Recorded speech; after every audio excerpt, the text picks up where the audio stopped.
Ana Morales had always been the shadow in her brother's spotlight, the one who mended their scraped knees after bull runs in the village square and laughed off their crude jokes about the girls from the beach bars in Marbella.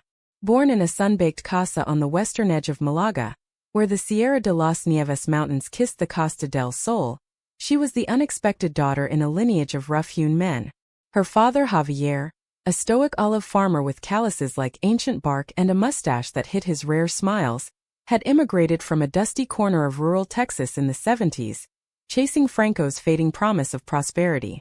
He'd brought with him a battered Ford truck, a penchant for Johnny Cash records, and a quiet American dream that never quite took root in the stubborn Spanish soil. But it seeped into Ana, in the way she dreamed of wide-open highways instead of winding mountain passes, and in the secret ache she felt watching the American films her brothers smuggled on vs. tales of rebels and lovers who defied the stars. Miguel, at 28, was the eldest, broad-shouldered and quick with a grin that won over barmaids and bankers alike. He drove the family's battered Peugeot into town each Saturday, returning with tales of conquests that made their mother, Rosa, cross herself and mutter prayers to La Virgin. Then there was Tomás, 25, the artist of the bunch, who sketched bullfighters in charcoal and chased skirts at the feria with the fervor of a matador facing the horns.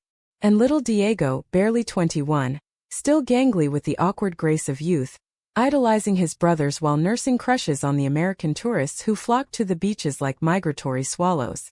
They were a pack, loud and loyal, their laughter echoing off the whitewashed walls of the casa like gunfire in the hills. Ana, at 24, was the fixer, the one who bandaged their hangovers with strong coffee and her grandmother's herbal teas, who listened to their heartbreaks over plates of gazpacho and jamon. But in the quiet hours when the siesta sun hung heavy, she bandaged her own secrets too. It started innocently enough, or so she told herself years later. In the summer of 2015, the brothers had dragged her to the annual festival in Estepona, a riot of flamenco skirts swirling under strings of fairy lights, the air thick with the scent of churros frying in olive oil and the distant crash of waves against the pebbled shore. Ana wore her usual armor, faded Levi's jeans pilfered from her father's old trunk, a loose cotton shirt untucked to hide the curves she still felt awkward in, and her dark hair pulled back in a practical ponytail. She nursed a tinto de verano, the red wine sangria cutting through the heat, while her brothers hollered at a group of local girls dancing sevillanas. That's when Caroline Ellis appeared, like a mirage stepping off one of those glossy American postcards Ana hoarded under her mattress. Caroline was 26, an exchange student from Austin, Texas, with the kind of easy confidence that came from growing up in a city where barbecue joints blasted Willie Nelson and dreams were as big as the state itself. She had arrived in Malaga 3 weeks earlier on a whim, a semester abroad to find herself, as her overbearing mother put it, though really it was to escape the suffocating expectations of debutante balls and law school applications. Her hair was a cascade of honey blonde waves, sun-kissed from hours sketching on the beach, and her eyes were the color of the Sierras at dusk, deep hazel flecked with gold. She wore a sundress that skimmed her knees, the fabric a soft chambray blue that fluttered like a flag in the evening breeze, and around her neck hung a silver locket engraved with her late grandmother's initials, a talisman against the homesickness she wouldn't admit. Their eyes met across the crowded plaza, Ana frozen mid-sip as Caroline laughed at something a street vendor said, her head thrown back in unself-conscious joy. It was like the world tilted. The guitar's strumming flamenco suddenly sounded like a heartbeat, urgent and off-kilter. Ana's brothers didn't notice. They were too busy dragging Diego into a clumsy zapateado dance. But Ana felt it, that pull like the tide dragging her toward the unseen rocks below. She turned away, cheeks burning, blaming the wine. Yet when Caroline's gaze lingered, Ana's resolve cracked just a fraction. By midnight, as fireworks bloomed over the sea like defiant stars, Caroline had wandered over, sketchbook tucked under her arm, and offered Ana a shy smile. "You look like you could use a partner for the next set. I'm Caroline, total gringa, but I promise not to step on your toes too badly." What followed was a blur of stolen moments, the kind that felt scripted from one of those forbidden novels Ana had once found hidden in the attic, dog-eared pages whispering of women who loved fiercely in the shadows. They met at dawn on the playa, where the water lapped at volcanic black sand, and Caroline taught Ana to draw the curve of the horizon. Not with pencils but with words spinning tales of Texas thunderstorms that rattled windows like jealous lovers. Anna, in turn, shared the rhythms of her world. The way the olive harvest turned their hands silver with oil, the secret paths through the cork oak groves where she'd escape as a girl to read smuggled copies of Walt Whitman. His verses about the body electric making her skin hum in ways she couldn't name. "You're like the sea here," Caroline said one afternoon, tracing the freckles across Anna's nose with a fingertip, "light as a butterfly's wing. Endless, and a little dangerous if you get too close." The brothers suspected nothing at first. Miguel teased Anna about her new amiga from across the pond, clapping her on the back with a wink that made her stomach twist. Tomas sketched Caroline once from afar, calling her the Yankee Muse, and Diego blushed furiously whenever she joined them for paella Sundays, her laughter cutting through the men's banter like sunlight through fog. Rosa, with her sharp eyes and sharper intuition, watched from the kitchen doorway, her rosary beads clicking softly, but said nothing. In the casa, love was a man's domain. Bold declarations over brandy, stolen kisses under the arbor. For a daughter it was duty. Marriage to a steady fisherman or farmer, children to carry on the name. Anna buried deeper, her heart a locked chest in the attic, key tossed into the Mediterranean. But secrets in a small town are like olive pits, small but they choke if swallowed whole. It was late August, the air heavy with the promise of storms, when Caroline invited Anna to her rented piso in the old quarter of Marbella. The apartment was a chaotic haven. Canvases propped against peeling walls, the scent of turpentine mingling with jasmine from the balcony vines. They sat on the threadbare rug, a bottle of Rioja between them, and talked until the words ran dry. Then Caroline leaned in, her breath warm against Anna's ear, and whispered, "I've been drawing you in my mind since that first night. Not your face, the way you move like you're holding back a storm." Anna's world narrowed to the space between them, the soft press of Caroline's hand on her knee, the electric hush before a kiss that tasted of salt and summer wine. In that moment, Anna didn't think of the brothers' house, the expectations woven into every terracotta tile. She only felt alive, truly, for the first time, like the American ballads her father played on his old radio, promising roads that led anywhere but here. They spent the night tangled in whispers and tentative touches, mapping each other's stories with fingers and sighs, the sea murmuring approval beyond the open window. Dawn found them on the balcony, wrapped in a shared blanket, watching fishing boats, the horizon like prayers unanswered. "This could be us," Caroline murmured, her head on Anna's shoulder. "Not just a summer. A life." But life in the hills of western Spain wasn't scripted for such dreams. The next week, Tomas stumbled upon them, or so he claimed, returning early from a sketching trip to the mountains, his truck sputtering to a halt outside Caroline's building. He saw the silhouettes through the gauzy curtains, heard the laughter that wasn't his sister's usual guarded chuckle. Jealousy, perhaps, or the sting of his own unrequited heart. Tomas had harbored a quiet crush on Caroline since her arrival, sketching her in secret as his unattainable ideal. He said nothing then, but the seed of betrayal took root, twisting like bindweed in his chest. By September, the leaves on the fig trees were turning gold, and Caroline's visa loomed like a guillotine. She spoke of extensions, of jobs in Madrid or Barcelona, her voice laced with the optimism of youth. Anna listened, her heart a drumbeat of fear, as they walked the cliff paths above the cove, the wind whipping their hair into wild halos. "My brothers. They won't understand," Anna confessed one evening, the sun dipping blood-red into the waves. "Papa either. It's not like your America, where everything's out in the open. Here love like ours is a ghost story, whispered but never seen." Caroline pulled her close, their foreheads touching, breaths mingling in the salt spray. "Then we'll be the ones who make it real. For us." It was a vow, sealed with a kiss that tasted of defiance, as gulls wheeled overhead like indifferent witnesses. Yet vows, like olive branches, bend under storms. That night, as Anna slipped back into the casa under cover of darkness, Miguel was waiting on the porch, his shotgun propped casually against the rail, a relic from hunts with their father, now loaded with questions. His face was a mask of thunder, eyes narrowed in the lantern light. "Tomas saw you, hermanita. With the gringa. In her bed." The words landed like buckshot, ripping through the fragile piece Anna had stitched together. She froze, the door creaking shut behind her, The house of brothers closing in like a trap sprung. Miguel's voice was low, a rumble like distant thunder rolling in from the Strait of Gibraltar, but it carried the weight of judgment honed on years of patriarchal pride. What the hell were you thinking, Anna? She's leaving and you're throwing away everything for what? A tourist's whim. He didn't raise the gun, not really. It was more prop than threat, the barrel glinting dully in the moonlight, but Anna felt its shadow across her chest, cold as the family's unspoken code. The porch swing creaked under his shifting weight, the wicker protesting like an old confessor. Inside, the casa slumbered. Rosa's snores a soft counterpoint from the kitchen alcove, Diego's restless tossing in the room they once shared as kids, Tomas' door firmly shut. His sketches of Caroline now fuel for a private inferno. Anna's mouth went dry, the taste of Rioja turning bitter on her tongue. She wanted to scream, to shatter the terracotta pots lining the rail with the truth she'd carried like a stone in her boot since puberty's cruel awakening. Watching her brothers flirt with village girls, their easy affections a mirror she could never step into. Instead, she whispered, "It's not a whim, Miguel. It's me. The real me. Can't you see that?" Her hands trembled at her sides, nails digging into palms to steady the quake. The night air hummed with cicadas, a chorus indifferent to human fractures. He stood then, towering over her at 6'2", his work shirt untucked and stained with the day's olive dust. "The real you? This isn't you, Anna.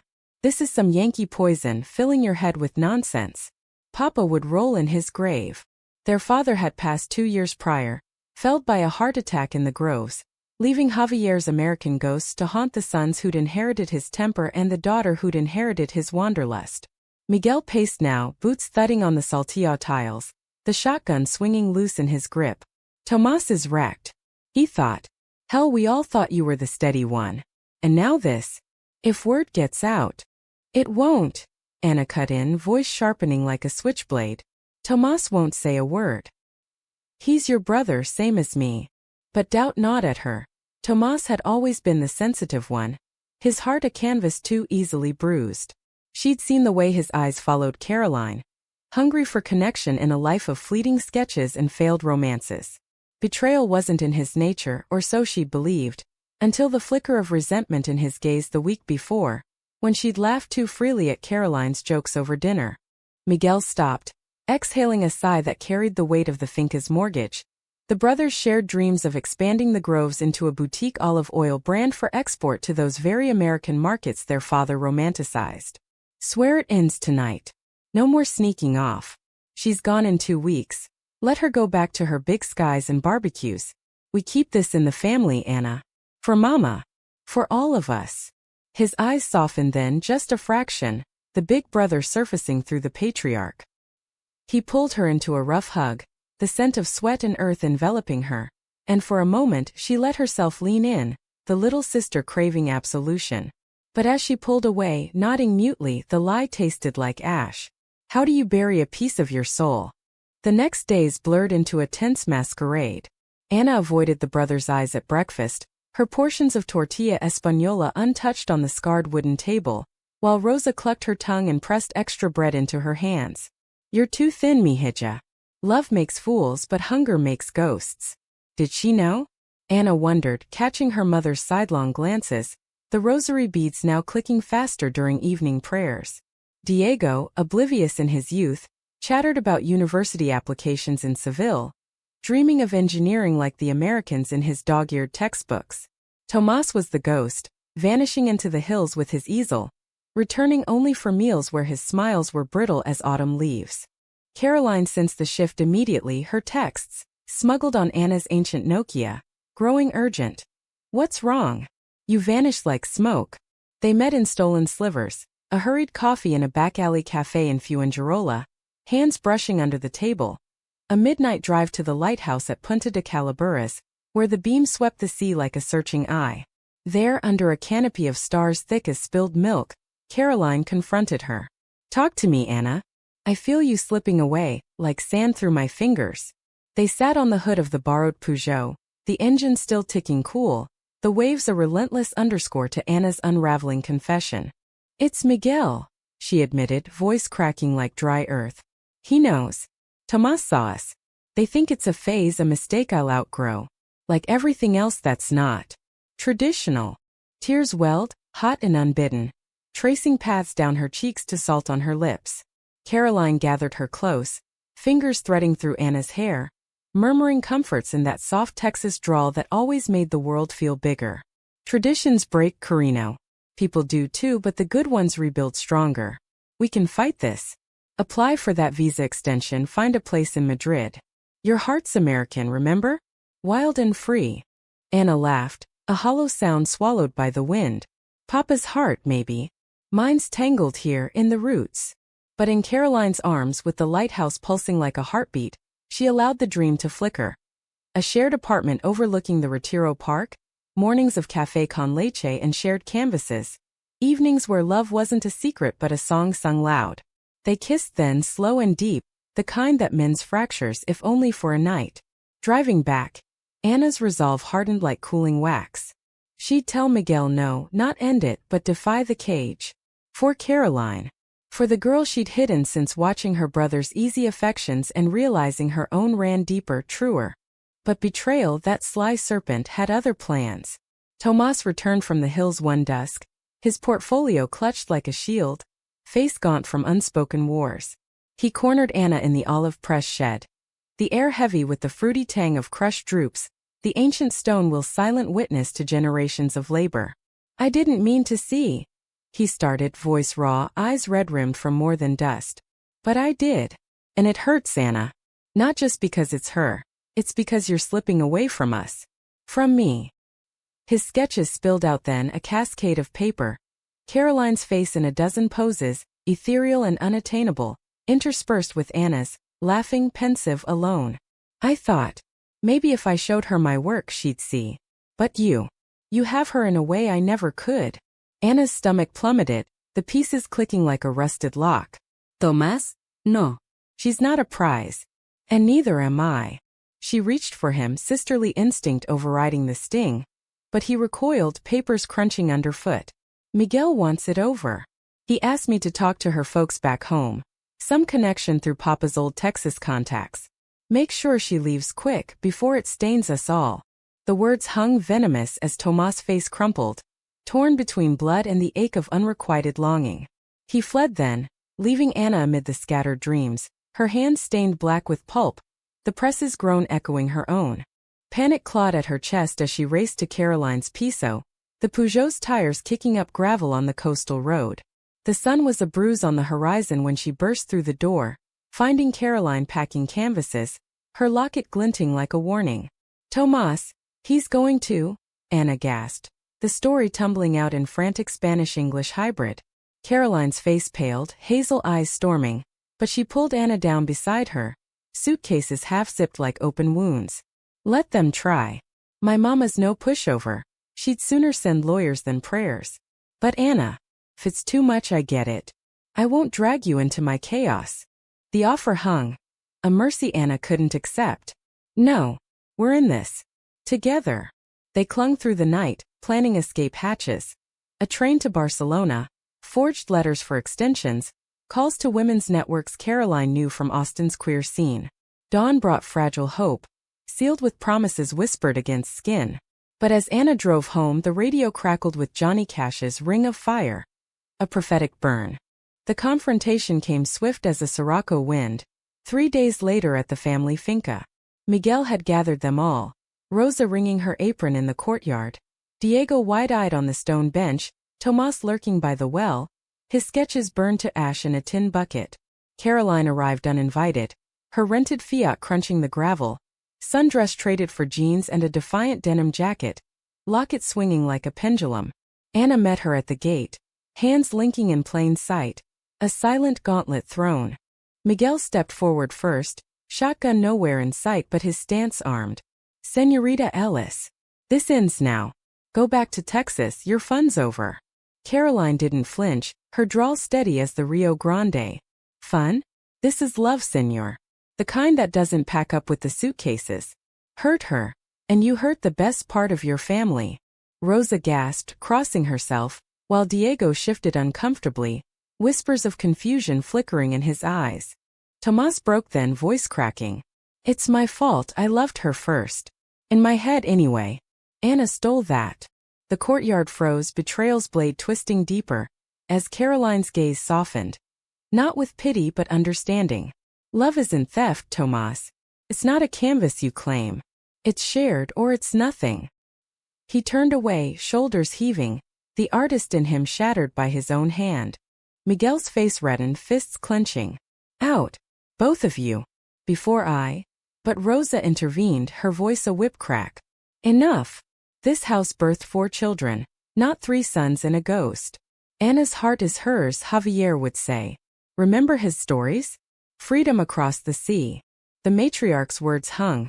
A bridge over the chasm, as thunder rumbled distant. In the chaos that followed, shouts, tears, the scattering of olive leaves like confetti from a broken fiesta. Anna and Caroline slipped away, hands clasped toward the Peugeot. But betrayal's echo lingered. Tomas' call to Caroline's family had landed, a polite but firm email from Austin urging an early return, citing cultural mismatches and vague concerns. The climax brewed, not in violence, but in the quiet unraveling of trust. The drive to the cliffs was a silent ascent, the Peugeot's engine straining against the incline like Anna's heart against the inevitable. Caroline's hand rested on her thigh, a steady anchor amid the hairpin turns. The Mediterranean sprawling below in shades of sapphire and sorrow. They'd left the finca in a wake of fractured silences. Rose's tear-streaked blessing murmured at the gate, a crumpled note pressed into Anna's palm. Sigu tu corazón hija. La Virgen cuida de los valientes. Miguel's glare from the porch, arms crossed like a sentinel. Diego's hesitant wave and Tomas. Tomas vanished into the groves, his absence a wound that wept. The betrayal stung deepest from him. The brother who'd once shared secrets under the stars, now the architect of their exile. At the overlook, Punta de la Torre, where the land met the sky in jagged defiance, they parked, the sea wind howling like a flamenco lament. Caroline spread a blanket from the trunk, the one she'd bought in Ronda's market, embroidered with gypsy roses, and unpacked a thermos of café solo and almond biscotti.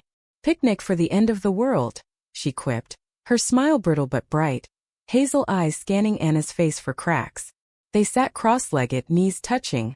The drop to the waves a vertigo of blue that mirrored Anna's turmoil.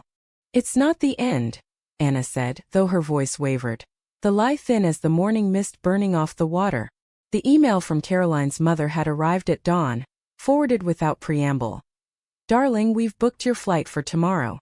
This adventure's run its course. Time to come home and focus on real opportunities. We've spoken with the Moraleses. They're good people, but families like theirs have traditions. Don't complicate things. No mention of Tomas' whispers, but the implication hung heavy. Leverage pulled through old Texas ties. A quiet sabotage dressed as concern. Caroline crumpled the printout, hurling it over the edge like an offering to the gods below. Real opportunities? Like law school and a picket fence? Screw that. I came here to breathe, Anna. To find a love that feels like poetry, not a contract. She leaned back on her elbows, hair whipping wild, the locket catching sunlight like a flare. Whitman would have called us pioneers of the uncharted. But damn, it hurts to pioneer alone. Anna traced the locket's chain, cool silver against warm skin, and felt the pull of parallels. Her father's locket lost in the groves engraved with a Texas star. Papa left everything for this life. Chased dreams across oceans, only to build walls around us. Miguel's just keeping them up, protecting the legacy. Tears pricked again unbidden, as the wind carried the faint toll of a distant church bell, calling the faithful to vespers. Tomas, he didn't mean to break us. He broke himself first. The confession spilled then, raw as an open vein. Tomas sketches his hidden longing, the call that sealed their fate. Caroline listened, chin tilted against the gale, then pulled Anna close, their foreheads meeting in a knot of solace. Betrayal's a family heirloom here, isn't it? Like those old shotguns, loaded with good intentions fired in panic. She kissed Anna's temple, soft as sea foam, and for a moment, the world narrowed to that point of contact, the rhythm of breath syncing with the waves' crash. But climax demands crescendo. As the sun dipped, painting the cliffs in fire, Miguel's truck appeared on the horizon, dust plume trailing like a comet's tail. He pulled up abrupt, doors slamming with finality, his face a storm cloud etched in shadow. No shotgun this time. Just him, disheveled eyes bloodshot from arguments or a guardian. Anna, get down here. We need to talk. His voice boomed over the wind, laced with desperation rather than demand. Caroline tensed, hand squeezing Anna's. Let me handle this. But Anna rose, blanket tangling at her feet, and descended the path, gravel biting through her espadrilles. At the midpoint where scrub brush clawed the earth, she faced him. It's over, Miguel. The hiding, the pretending. Caroline's leaving tomorrow, but I'm not staying silent anymore. He stepped closer, the scent of olives and regret clinging to him. Tomas told me everything. About the call, how he panicked, thought he was saving you from heartbreak. He's a mess, Hermanita. Begging forgiveness, burning his drawings like some Aztec sacrifice. Miguel's shoulders sagged, the patriarch cracking to reveal the brother beneath. Papa's ghost. He haunts me. Build something lasting, he'd say. But this? Us splintered? It's dust. Anna's chest ached, a hollow drum. Lasting isn't walls, Miguel. It's bridges. Caroline showed me that. Love that doesn't demand cages. Behind her, Caroline approached, a quiet flank, her presence a shield of chambray and resolve. Miguel's gaze flicked between them, softening at the sight. Not of scandal but solidarity. Your family, he muttered, voice thick. Both of you, if that's what it takes. But Spain. It's not kind to dreamers like Papa. The words bridged something, tentative as a vine across a crevasse. No grand reconciliation, just a nod, Miguel extending a hand to Caroline. Rough palm engulfing her slender one. Safe travels, gringa. And if you come back, bring barbecue recipes. This house could use some spice. It was humor, fragile, but it cracked the tension like dawn through night. They drove back together, the three of them in convoy, the sunset a benediction over the groves. At the finca, Rosa waited with open arms, Tomas emerging from the shadows, face streaked with ash and apology. I was wrong, he whispered to Anna, embracing her fiercely. Your light's brighter without my shadows. Diego hovered, awkward but earnest, offering Caroline a shy sketch of the cliffs. Not her face but the sea's wild heart. That night the casa thrummed with uneasy peace. Plates of albondigas passed hand to hand, stories swapped over glasses of manzanilla. Caroline's drawl weaving tales of Austin's live oaks and lightning bugs into the flamenco rhythms. No declarations of forever, just the quiet grace of acceptance, wounds salved if not scarred over. As midnight tolled, Anna walked Caroline to her Fiat, the stars a vault above, the air sweet with night-blooming cereza. Barcelona? Caroline asked, locket glinting as she leaned in for a kiss that lingered, bittersweet as figs at season's end. Barcelona, Anna affirmed, heart full to bursting. Or Madrid. Or hell, Texas. Papa's roads lead everywhere now. The car purred to life, taillights fading into the coastal dark, but Anna didn't chase. Instead, she turned to the house aglow, brothers silhouetted in the doorway. Miguel's arm around Tomas, Diego's grin wide, Rosa's rosary stilled. Betrayal had carved deep, but from the chasm grew something human. Not perfection but possibility. Love, she'd learned, wasn't hidden in shadows or stolen in summers. It bloomed in the open, tended by forgiveness, resilient as olive roots in parched soil. Months later, letters crossed oceans. Caroline's from a tiny studio in the Gothic Quarter, sketches of Anna amid Barcelona's spires. Anna's from the finca, now dotted with American touches. A barbecue pit Miguel swore by, Tomas' new series of portraits celebrating unseen loves. They met in Seville that spring, under blooming orange trees, hands linking without fear. The house of brothers had stretched, walls breathing, to hold a sister's truth. And in the quiet groves, Anna walked alone sometimes, shotgun long retired, whispering thanks to the wind for the girl who taught her to love not in secret, but in light.